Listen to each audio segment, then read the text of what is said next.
गायत्री मंत्र के बारे में बात कर सकते हैं? हाँ। वो जो वजह आपने बताई थी आपके राइज़ होने की। मुझे कुछ लोगों ने कहा कि नहीं बताना चाहिए।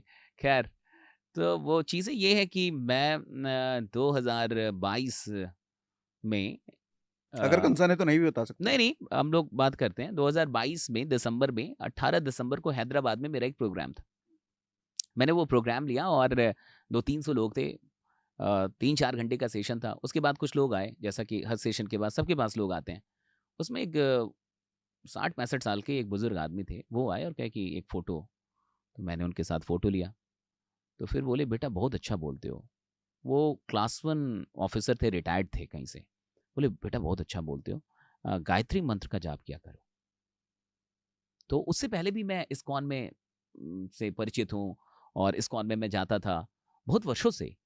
और मैं चैंटिंग का महत्व समझता हूँ कि चैंटिंग क्या करती है, चैंटिंग में क्या दम है, क्या शक्तियाँ हैं चैंटिंग के अंदर, क्या इसके पीछे मनोविज्ञान है, फ़िलॉसफ़ी क्या है। तो मैं सब जानता था, लेकिन मैं कभी चैंटिंग किया नहीं। लेकिन जब उस इंसान ने ये बात बोली कि बेटा गायत्री मंत्र पढ़ो, हाँ, पढ़ा करो, सुबह-सुबह उठ के गायत्री मंत्र पढ़ो। तो हैदराबाद से दिल्ली आते वक़्त पूरी फ्लाइट में मेरे दिमाग में एक ही बात चलती रही कि उनको ये कैसे पता था कि मैं नहीं पढ़ता हूँ? हुँ, उन्होंने मुझसे पहले कन्फर्म क्यों नहीं किया कि बेटा तुम पढ़ते हो या नहीं पढ़ते।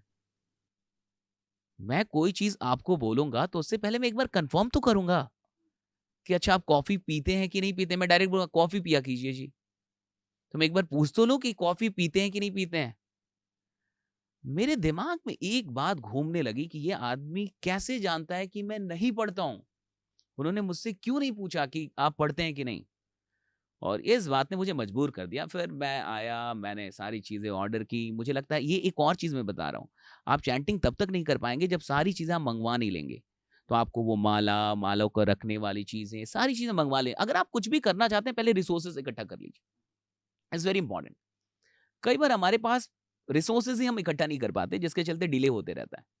फिर मैं आया और मैंने सारी चीज़ें मँगवाई और 2 जनवरी 2023 से लेके अब तक माँ के आशीर्वाद से और भगवान की कृपा से कोई एक भी ऐसा दिन नहीं है 2 जनवरी 2023 से लेके अभी आज हम लोग जब बैठे हैं यहाँ पे हुँ, 2024 में लगभग डेढ़ मई साल में, हो चुके हैं। हाँ, कोई एक भी दिन नहीं है, नॉट अ सिंगल डे जब मैंने सुबह की शुरुआत बिना चैंटिंग के की हो। तो मैं नहा के चैंटिंग कर, चाहे मैं कहीं भी रहूँ, होटल में रहूँ, इधर जाऊँ, उधर जाऊँ। मुझे 1-2 बार बुखार हुआ रात में, फिर भी मैं अगली सुबह नहा के चैंटिंग किया ही किया।